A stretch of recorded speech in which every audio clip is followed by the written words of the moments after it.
Leaving that day was the biggest mistake of my life. I never should have walked away from my family. I'm 96 years old, and the strangest, hardest thing I can tell you is this.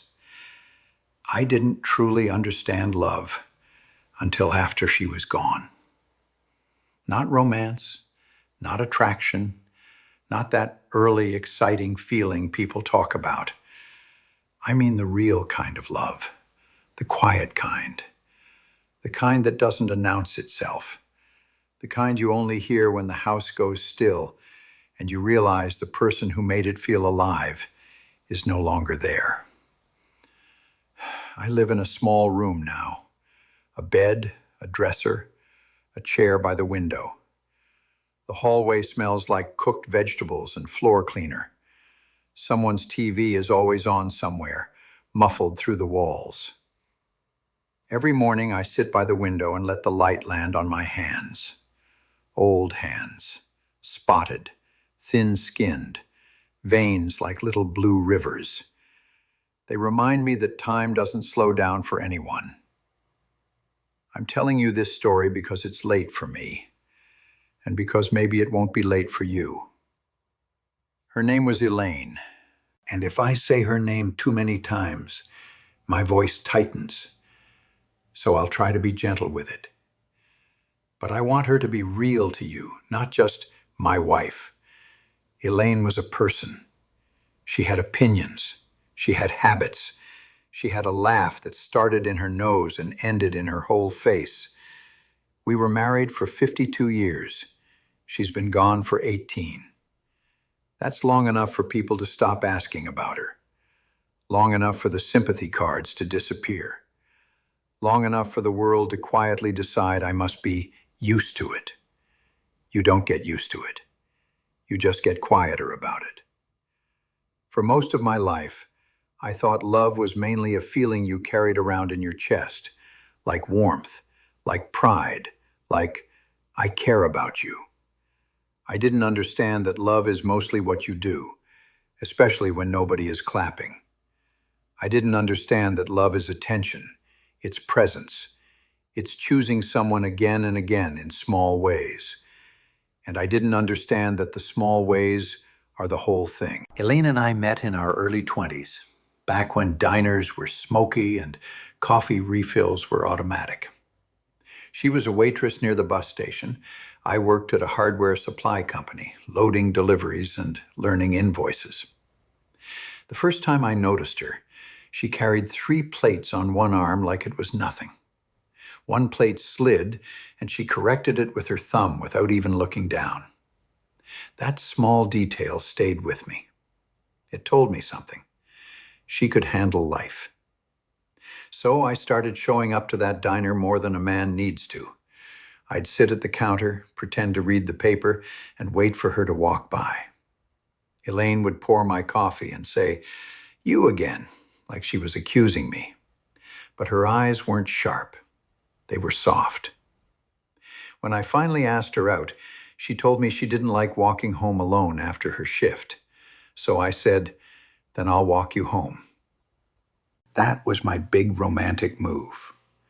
Just a walk past closed storefronts, our hands in our pockets, talking about nothing important because we didn't know how to talk about important things yet. That night she said, "Someday I want a kitchen big enough to dance in." I smiled like it was cute, but she meant it. She said, "I don't want to feel cramped my whole life." And I said, "You won't." I meant it too. I just didn't understand that promises cost something. Not money, yourself, your time, your attention, your effort, even when you're tired. We married fast. Small wedding. My mother cried too loudly. Elaine's father shook my hand like he was passing responsibility to me.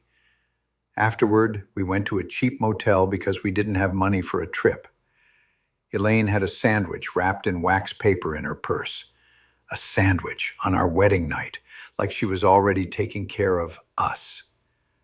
I should have seen it right then. Elaine loved like breathing, quiet, constant, practical. And I spent years mistaking her love for just how life is. In the beginning, love felt easy. We were poor, but we were together. We argued about small things, where to put a chair, what we could afford, then made up quickly because life was tight and we needed each other.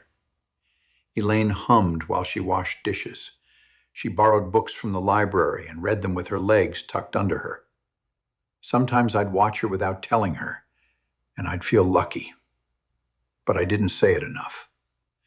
Then life got serious in the most ordinary way. Bills, schedules, responsibility.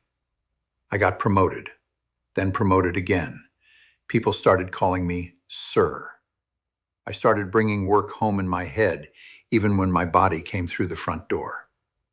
Elaine packed my lunches in brown bags every morning. She'd write little reminders. She'd tuck in a napkin like I was still a boy. We had our first child at 27, a boy, then a girl 2 years later. Elaine quit the diner to stay home. She loved our kids, truly. But she also loved being out in the world. She liked talking to people. She liked feeling seen. She lost that part of her life, and I didn't notice how big that loss was. I came home every night, yes. I didn't disappear like some men, but I wasn't fully there. Elaine would tell me about the kids, about her day, about something funny, and I'd nod at the right moments without really taking it in. Sometimes she'd stop and say, "Are you listening?" And I'd look up like I'd been caught doing something wrong. "I'm listening," I'd say. But listening isn't just hearing words. Listening is giving someone your mind, not just your ears. Back then, I thought being a good husband meant avoiding the big sins. Don't cheat, don't hit, don't drink away the rent, don't walk out. I kept those promises, so I told myself I was doing fine. But fine can still make someone lonely. Respectable doesn't mean present. The cost showed up in tiny moments that didn't seem important at the time. Elaine would ask, "Sit with me on the porch for 10 minutes." And I'd say, "Let me finish this." 10 minutes would become bedtime. Bedtime would become tomorrow. Tomorrow would become years. One time our daughter had a fever. Elaine hadn't slept. She asked me to stay home. I said, "I can't. They need me at work." Elaine didn't argue. She just said, "Okay." But that okay sounded thin. Not angry, just tired. I didn't realize a tired okay is sometimes the sound of someone giving up a little. Elaine used to leave me notes, practical ones. Kids need shoes. Dentist at 3. Stew is in the oven. And one time, this is the one that still cuts me, she left a note that only said, "I miss you." No signature, no date, just that. I folded it and put it in my wallet like it was precious, and I never answered it. Not with words, not with time. Instead, I answered it the way I knew how. I fixed things. I paid bills. I bought her a nicer coat that winter. I thought those were proof of love. But she wasn't asking for proof that I was responsible. She was asking for me. As the kids got older, Elaine found her way back into life.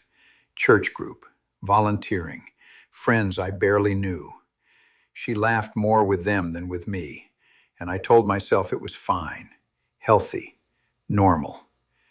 But sometimes I'd walk into the kitchen and see her standing at the window just staring out. I'd ask, "You all right?" And she'd jump a little and say, "Yes, just thinking." I never asked what she was thinking about. I wish I had. I wish I had been brave enough to hear the truth while there was still time to change it. The turning point wasn't a big fight. It was her body. In her late 60s, Elaine started getting tired in a way that didn't make sense. Deep tired. The kind that sleep doesn't fix. She'd sit down to tie her shoes and have to catch her breath. She'd forget a word and laugh it off. I told her we should see a doctor. She said, "It's probably age." I said, "We're not that old." She gave me a small smile. "Speak for yourself." We went. Tests, waiting rooms, bad chairs, long silences. The diagnosis came like a door closing. Cancer. Advanced. I remember the drive home. Elaine stared at her hands in her lap. Those hands that had done everything: cooking, folding, holding babies, wiping tears. In the car, they were still. I said, "We'll fight it." Elaine looked at me with a calm that scared me. She said, "I don't want to spend my time in hospitals." I asked, "Then what do you want?" She said, "I want you. I want to be at home. I want it to be quiet." And right then, right there, I should have understood what she was really saying. I don't want your responsibility. I don't want your fixes. I want your presence. I retired early. Finally. People congratulated me like I was noble. But the truth is, I was late. I tried to become the husband Elaine deserved. I learned how she liked her tea, weak, with honey. I learned which blanket she preferred. I learned she hated the sound of a spoon clinking too hard on a mug. I learned small things I should have known for decades. But I was learning with a clock running down. Elaine got smaller. Not just in weight, her presence turned down like a radio fading. She sat by the window with a quilt over her legs. I brought her soup, toast, water with ice because she liked the clink. Sometimes she looked at me with so much tenderness it made me uncomfortable, because that kind of tenderness feels like forgiveness. And forgiveness is hard to accept when you know you took too long. One afternoon, she asked me to lie down next to her, just to rest. So I did, fully clothed. No talking at first, just two tired people breathing. Then she said, "Do you remember the diner?" I said, "Of course." She smiled. "You were so shy." "I wasn't shy," I said. "I was careful." She laughed, but it turned into a cough. When it passed, she said very quietly, "I wish we'd been careful with different things." I knew what she meant, and I did what I had done too often in my life. I pretended I didn't. Elaine died in our bedroom at home, like she wanted. It was early morning, gray sky, quiet house. I was sitting in a chair beside her bed. The hospice nurse had explained what to expect in a gentle voice, like she was describing weather. Elaine opened her eyes once and looked at me. Her eyes were still her eyes. She said, "You'll be all right." I didn't say anything wise. I said, "Don't go." Elaine blinked slowly and said, "I'm already going." Then she closed her eyes. A little while later, she was gone. No music, no big moment, just her breathing stopping. And then the world insulted me by continuing. The refrigerator hummed. A car drove by outside. The clock kept ticking like nothing had happened. Later that day, I stood in the kitchen and saw a grocery list on the counter in her handwriting. Apples, dish soap, tea, and at the bottom, your favorite cookies. She wrote that while she was sick, maybe even while she knew she was dying. That's when something in me finally broke open. Because Elaine didn't just love me. She loved me in a steady, daily way, woven into small choices. Love, I realized, isn't only the big promises you make. It's the way you keep noticing someone, even when you're tired, even when you're sick, even when you have every reason to turn inward. After the funeral, I moved through the house like a visitor. Everything was arranged by her logic, her care, her quiet mind. I kept finding her everywhere, in folded towels, in the pantry, in the way she labeled things. One day, looking for a light bulb, I found a shoebox in the closet with a rubber band around it. On the lid, she'd written, "For later." I sat on the floor and opened it. Inside were letters she never sent, letters to our kids, letters to me, plain notebook paper, a few coffee stains. I won't read them to you. They were hers. But I can tell you what they did to me. They showed me her inner life, the part I never made enough room for. She wrote about feeling invisible. She wrote about being proud of me and lonely with me at the same time. She wrote about waiting at the table while I finished just one more thing. And she wrote about forgiving me over and over without making a show of it. I cried on that floor like I never cried as a younger man. Not loud, just shaking, quiet, honest. It wasn't only grief, it was recognition. I had lived next to love for decades and didn't fully know what I was looking at. After Elaine died, I started doing things differently, late but real. I called my son more, not to give advice, but to listen. I visited my daughter and sat on her porch and watched my grandkids play. I stopped checking my watch like love was an appointment, and I started noticing love in other places. In the way a nurse remembers how I take my coffee. In the way an old friend still sends a Christmas card with shaky handwriting. In the way my daughter brings me warm socks because she worries my feet will be cold. I used to think love needed to be declared. Now I believe love is usually quieter than that. Love is someone noticing you again and again. Here's the part that can't be fixed. I can't go back and give Elaine those 10 minutes she asked for. I can't sit across from her and say, I read your letters. I understand now. I'm sorry I was late. I can't give her the version of me that finally woke up. Regret isn't one big rock. It's 1,000 small, sharp memories.